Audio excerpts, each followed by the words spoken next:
We read today from John's Gospel, chapter 10, verses 11 through 21. Jesus is speaking. I am the good shepherd. The good shepherd lays down his life for the sheep. The hired hand, who is not the shepherd and does not own the sheep, sees the wolf coming and leaves the sheep and runs away. And the wolf snatches them and scatters them. The hired hand runs away, because a hired hand does not care for the sheep. I am the good shepherd. I know my own, and my own know me, just as the Father knows me, and I know the Father. And I lay down my life for the sheep. I have other sheep that do not belong to this fold.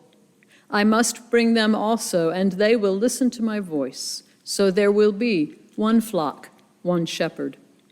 For this reason the Father loves me, because I lay down my life in order to take it up again. No one takes it from me, but I lay it down of my own accord. I have power to lay it down, and I have power to take it up again. I have received this command from my Father. Again, the Jews were divided because of these words. Many of them were saying, "He has a demon and is out of his mind. Why listen to him?" Others were saying, "These are not the words of one who has a demon. Can a demon open the eyes of the blind?"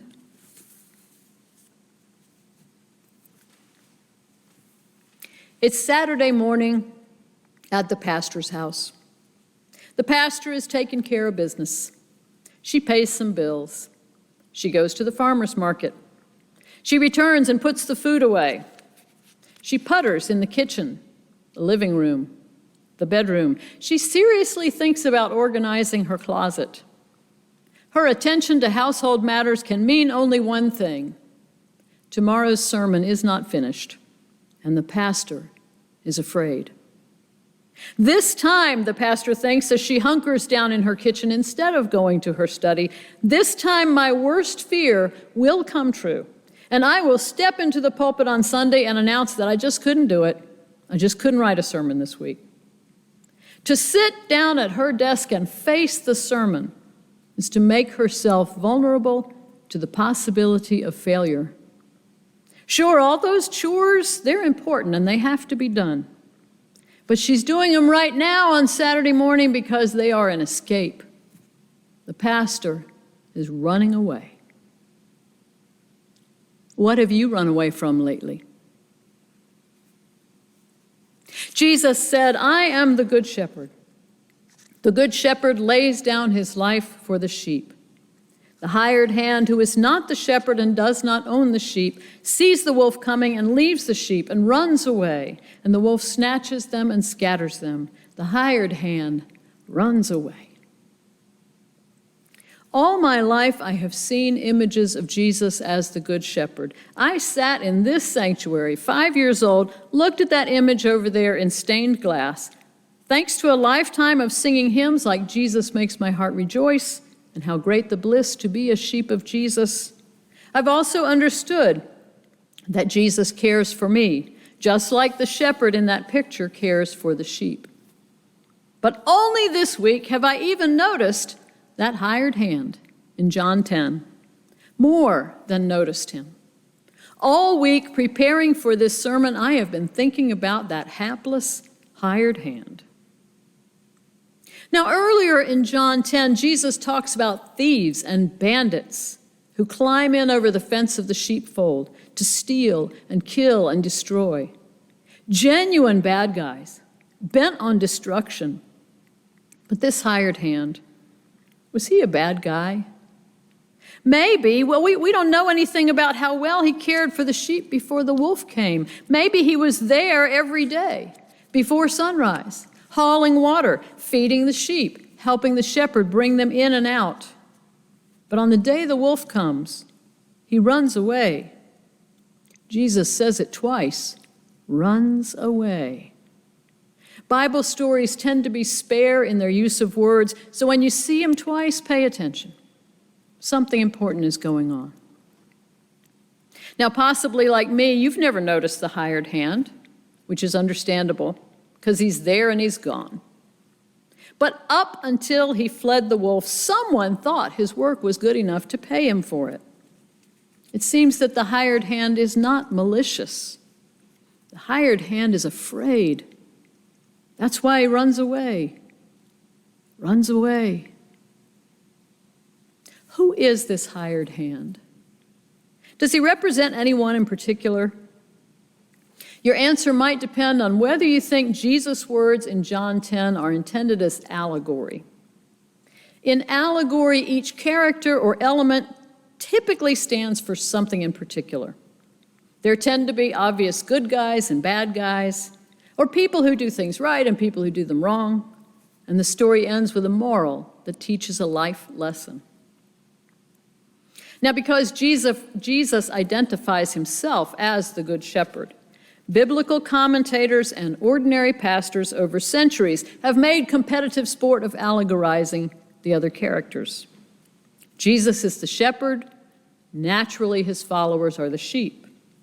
Commentators say that the thieves and bandits are false teachers, false prophets, Pharisees, basically whoever was standing against the movement of the Christ followers at the time John's gospel was written. Sadly, more than one preacher in our day has asserted that the thieves and bandits are the church down the street with whom the pastor disagrees. This is a dangerous game. According to commentator Gerald Sloyan, who notes that if this text is allegorical, well, we do not have the key to the allegory. He goes on to say that the identification of any Christian with Jesus and his cause must be humble and tentative. Humble and tentative. Sounds like the attitude of the hired hand, whoever he is. What did the hired hand need to stay in place? What would have enabled him to set his face to the wolf and fix his feet in the ground? Jesus says, the hired hand lacks courage because he lacks caring. Truly caring about the fate of the sheep would have made him brave enough to stay. Now, in real life, had the hired hand stood there, the wolf might very well have killed him, leaving the sheep just as badly off as if he had fled. The death of the one caring for the sheep makes sense only in terms of Jesus, whose sacrifice is distinct because instead of leaving the sheep vulnerable, his death protects them. No other shepherd has that power, no matter how caring or courageous. So the words of John 10, they don't really add up to an allegory, where every character has an obvious counterpart in the real world and the story ends with a lesson. Instead, as a preceding verse points out, Jesus is speaking in figures. In fact, he even refers to himself in more than one figure. Earlier in John 10, he's not only the shepherd, he's the gate of the sheepfold. In an allegory, that would be confusing. But Jesus is not creating allegory. Jesus is calling up images.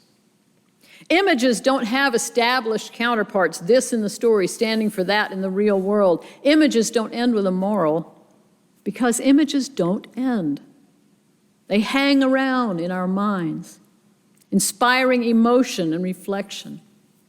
Instead of forcing an interpretation and a moral, images allow our minds to wander about until they discover something, like sheep looking for a nice bit of grass.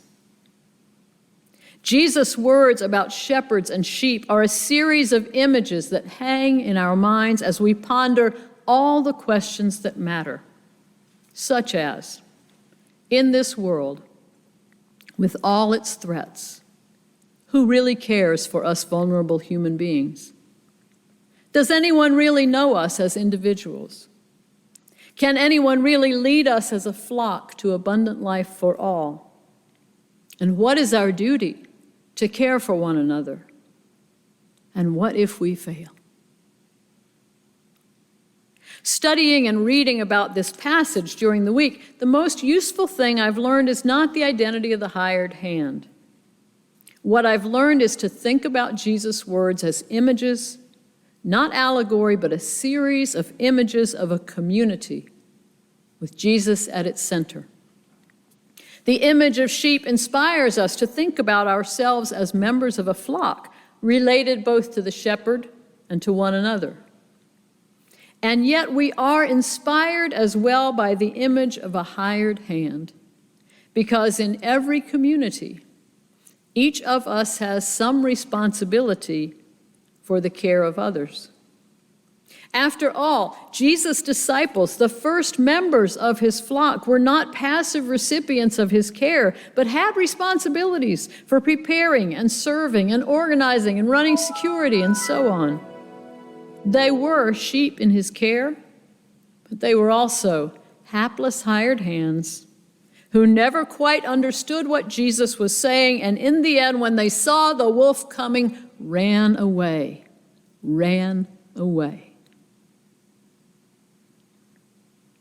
What a year we have had on this earth. The whole flock of the whole people of the whole world. What wolves have scratched and barked and flung themselves at our doors day after day. The wolf of the virus, the wolf of racism, the wolf of violence, the wolf of change. I will be honest, this hired hand has had many, many days of wanting to run away. How about you? What has made you afraid in this year like no other? To what scary or exhausting acts of care have you been called? What difficult conversations? What difficult decisions? What long hours at bedsides? What tears shed at gravesides? What stances on principle in face of the wolves of opposition? Facing down a wolf leaves you vulnerable to the possibility of failure. How many times have you wanted to run away? The temptation's so nice that the Bible says it twice. Everyone wants to run away from what is frightening, and in some ways this year has been more frightening than any in living memory. And yet, most of the time anyway, I'll bet you have fixed your feet in the ground and set your face toward the wolves. Really, the important question is probably not what has made you afraid, but what has made you so brave. According to Jesus, it is your love for the flock. Whatever scary or exhausting things you have had to do to care for others, love has kept you from running away.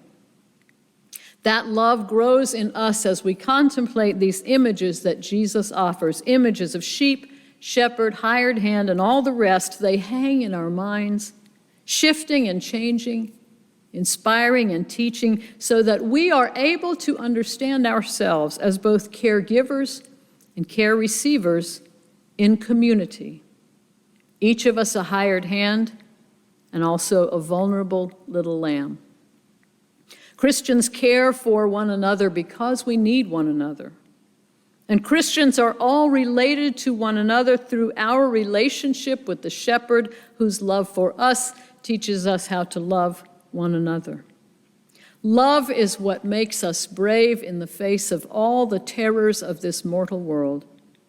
Love is how you have made it through these last 13 months of fear, confusion, loss, and grief. Love is how you will continue to make it. Now, maybe sometimes you did run away, even if running away just meant turning to some other task until you could face the one that was scaring you the most. If sometimes we are just not quite brave enough to face the wolves, our good shepherd is waiting to offer forgiveness and even another chance. Remember how Peter was so afraid of the wolves breathing down his neck that he denied even knowing Jesus? Did the resurrected Christ then say to Peter, I relieve you of your responsibilities and remove you from the community? He did not. He said to Peter, feed my sheep. At the end of today's gospel passage, we eavesdrop on the crowd who has been listening to Jesus' words about sheep and hired hands and gates and a shepherd who lays down his life for the sheep. And some of those who heard him thought he was nuts. They said that only someone possessed by a demon would talk like that. Others pointed out that the words he spoke were not the words of a demon, but the words of someone who had opened the eyes of the blind. Jesus' images open our eyes, inviting us to wander about in the love of God, where there is always something to be discovered, such as love, such as duty, such as our own capacity for courage and our own vulnerability, such as our place in a community that stretches around the world. We are related through Christ, and we serve one another bravely in his name. Amen.